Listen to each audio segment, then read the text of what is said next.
नाज़रीन, मैं हूँ कुर्बान बलोच।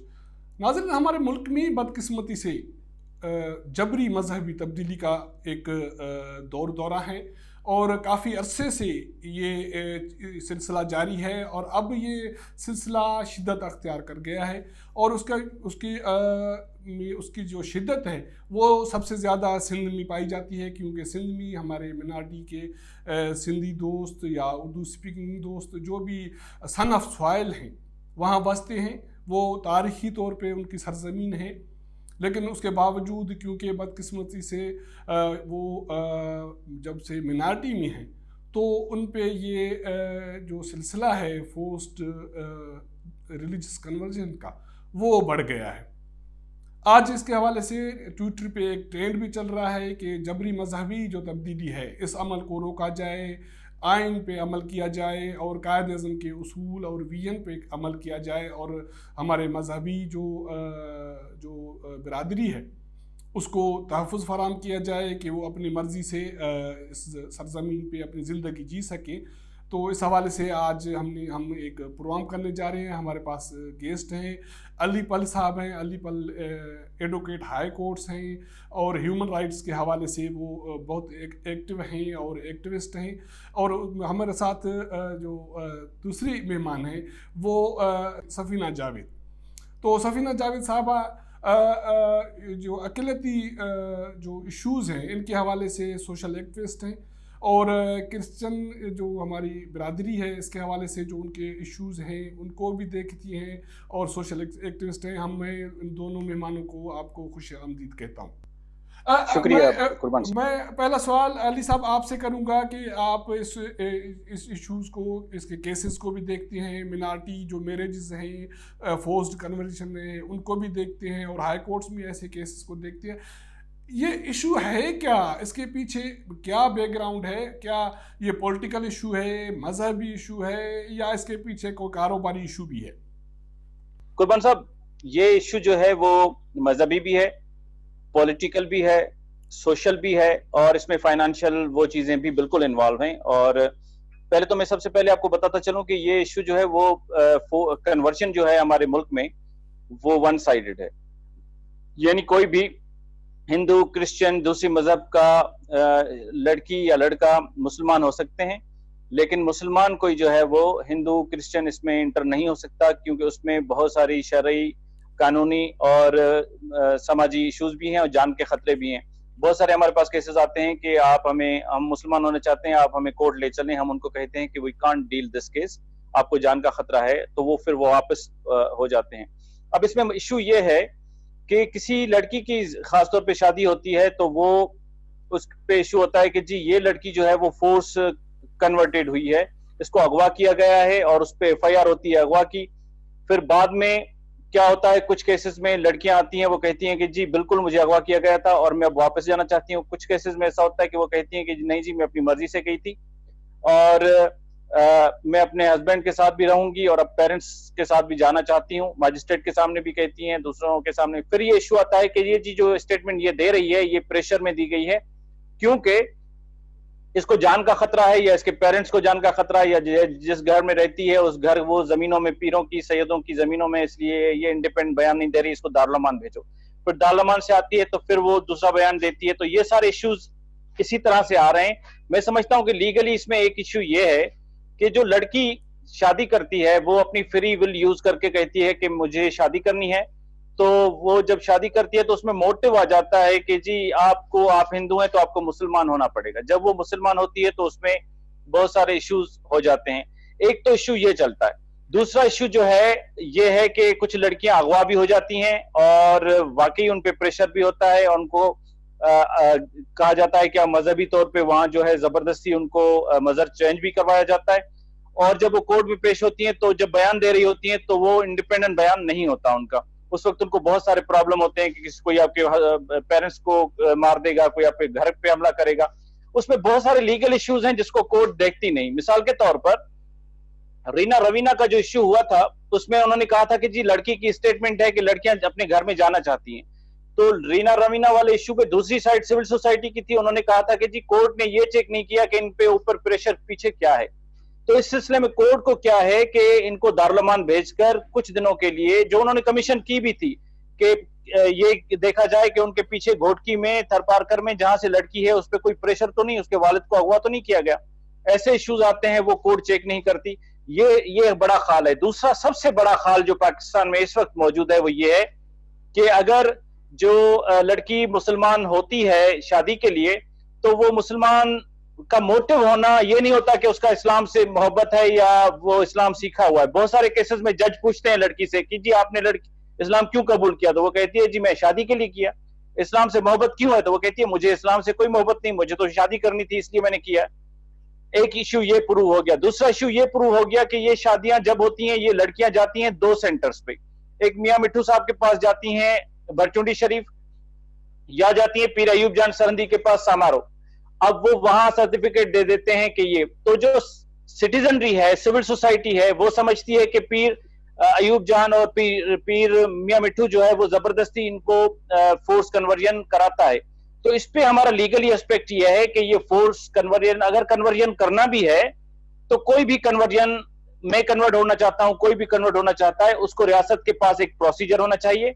किसी इंडिविजुअल के पास नहीं होना चाहिए कि मियां मिट्ठू करेगा या पीर अयूब जान करेगा या अली पल करेगा। एक इंस्टीट्यूशन हो, वहां एप्लीकेशन दाखिल हो, फिर साल का अरसा हो, फिर उसकी कोई एजुकेशन हो, उसके बाद उसका बयान हो, और रियासत का कोई इदारा हो जो वो प्रोसीजर करके करे। कोई इंडिविजुअल समारोह में बैठकर ना करे, कोई इंडिविजुअल बैठकर वोट की जैकबात में ना करे। इससे ये मसला हल हो जाएगा और पाकिस्तान का इमेज इंटरनेशनल लेवल पे जो है इस वक्त कंफ्यूज है कि जो फ्री विल वाला इश्यू और ये सारे मिक्स हुए पड़े हैं। फोर्स कन्वर्जन बिल्कुल हैं, ये भी नहीं है कि हम डिनाई कर दें कि फोर्स कन्वर्जन है ही नहीं, फोर्स कन्वर्जन मौजूद हैं, लेकिन लॉ जो है उसमें मौजूद ही नहीं है। कोर्ट में आप खड़े नहीं हो सकते फोर्स कन्वर्जन पे, क्योंकि बहुत सारे केसेस ऐसे हुए हैं। रीना रवीना का केस से लेकर रविता का केस हमने डील किया है, महक कुमारी का भी केस डील हुआ है। उसमें जज फकत उसको कहता है कि आपकी उम्र दिखाएं, उम्र वो देखता है, वो कहता है कि जी आपकी उम्र नहीं है, वो उसकी उम्र देखकर, वो अर्ली चाइल्ड मैरिज का केस होता है, वो फोर्स कन्वर्जन का नहीं होता।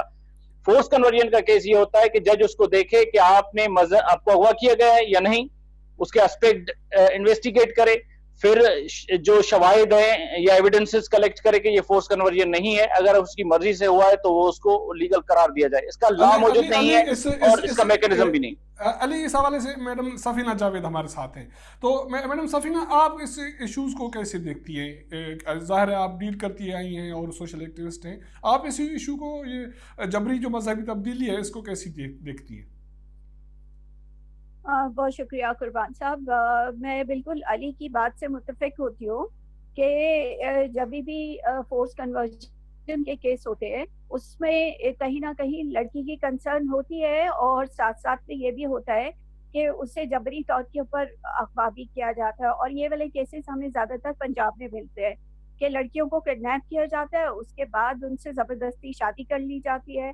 और बाज़ सूरतों में यही है, ह्यूमन राइट्स की एक रिपोर्ट के मुताबिक इस तरह के जितने भी जबरी मजहब की तब्दीली के केसेस आए हैं उसमें 90% जो है 90% जो केसेस है उसमें होता ये है कि वो लड़की को कुछ अरसे तो अपने निकाह में रखते हैं और उसके बाद आगे पेश कर देते हैं, चाहे वो प्रोस्टिट्यूशन की शक्ल में हो, चाहे वो उनकी किडनी और वो निकालने की शक्ल में हो, चाहे किसी और सिलसिले में, लेकिन वो लड़कियां उस घर में नहीं रहती। ये एक बहुत बड़ा अलमिया है।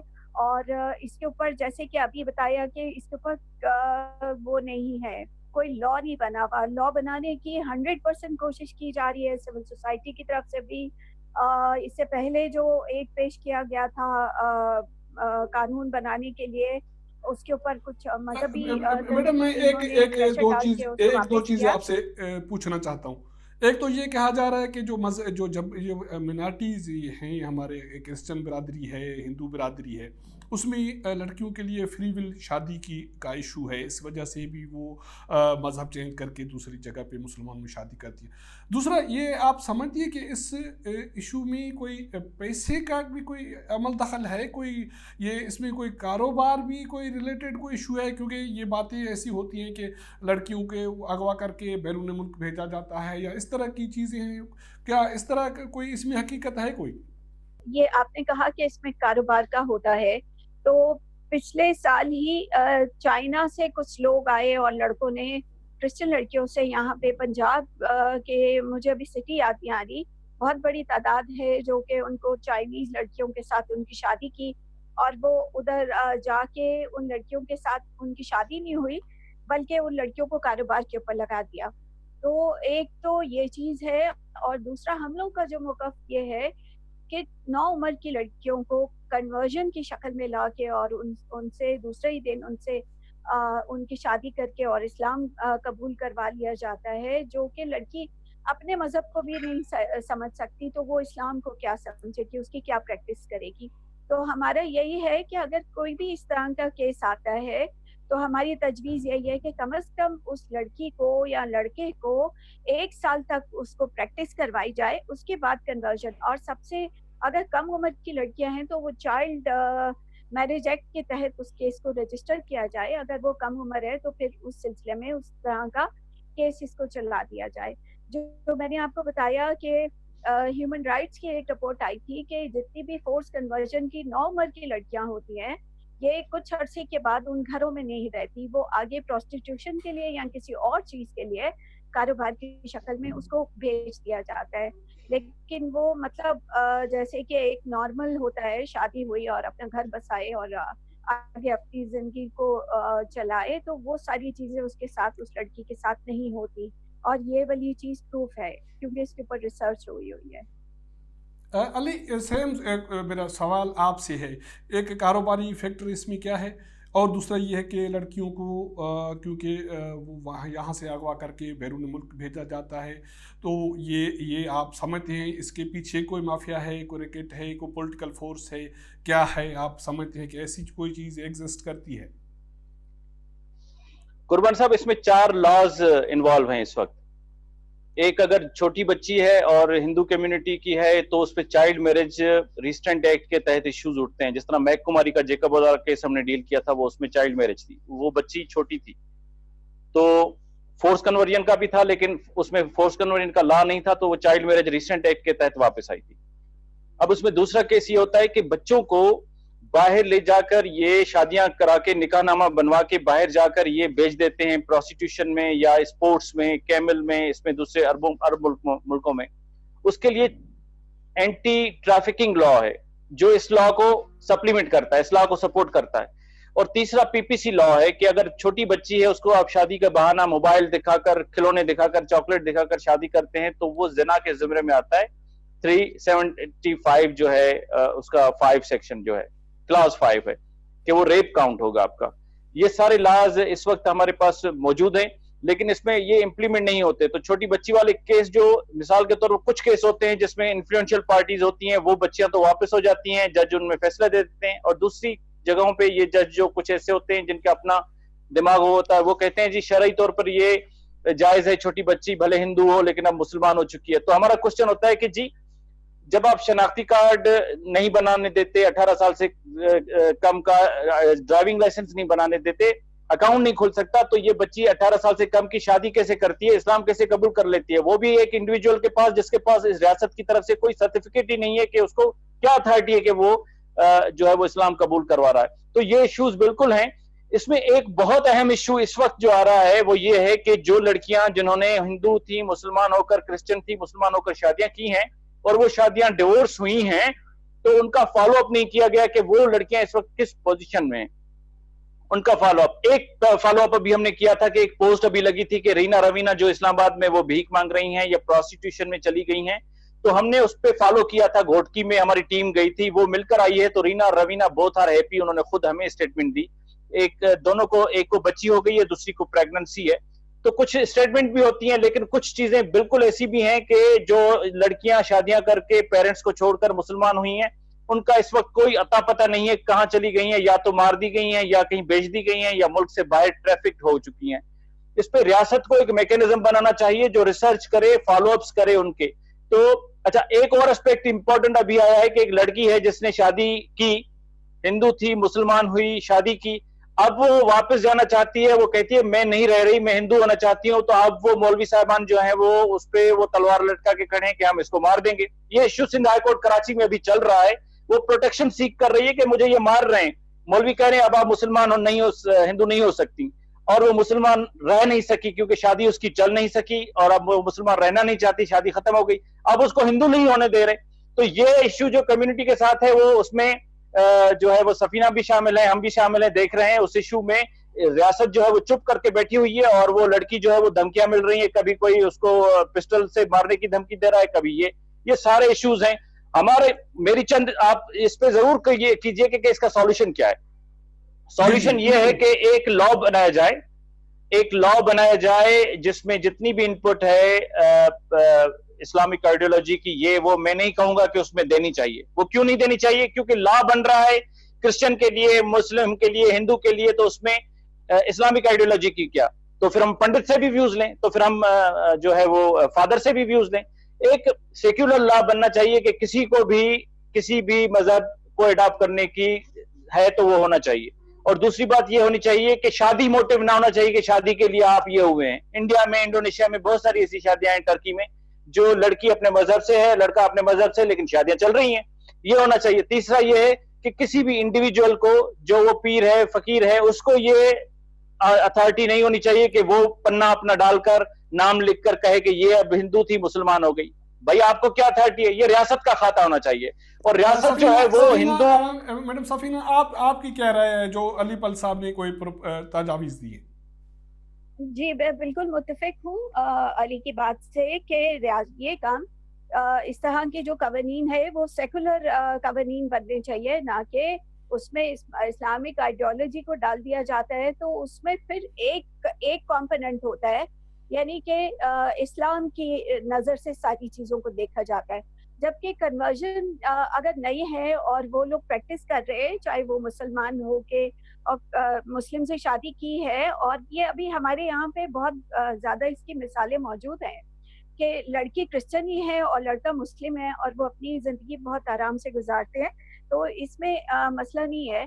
और जो कानून बनने की बात है वो मैं बिल्कुल मुत्तफिक हूँ अली के बात से कि ये सेकुलर इसका होना चाहिए, और जितने भी उल्मा हजरात हैं उनके पास ये अथॉरिटी नहीं होनी चाहिए कि कम उम्र की बच्ची है और उसको सर्टिफिकेट दे दिया जाए और उसको कह दिया जाए कि वो है मुसलमान हो गई, अभी वापस कन्वर्जन नहीं, अपने मजहब को प्रैक्टिस नहीं कर सकती। इस तरह से जिंदगी बहुत मुश्किल हो जाती है, स्पेशली औरतों के लिए, लड़कियों के लिए। तो बहुत शुक्रिया बिल्कुल इसका लॉ होना चाहिए। मैडम सफीना जावेद साहबा, आपका बहुत शुक्रिया। अली पल साहब, बहुत शुक्रिया आपका। नाज़रीन, ये हमारे गेस्ट थे जिन्होंने अपनी राय का इज़हार किया। हमारा प्रोग्राम इसको वॉच कीजिएगा, सब्सक्राइब कीजिएगा और शेयर कीजिएगा, और अपने राय से हमें ज़रूर आगाह कीजिएगा। मुलाकात होगी अगले प्रोग्राम में, तब तक इजाज़त दीजिएगा। अल्लाह हाफिज़।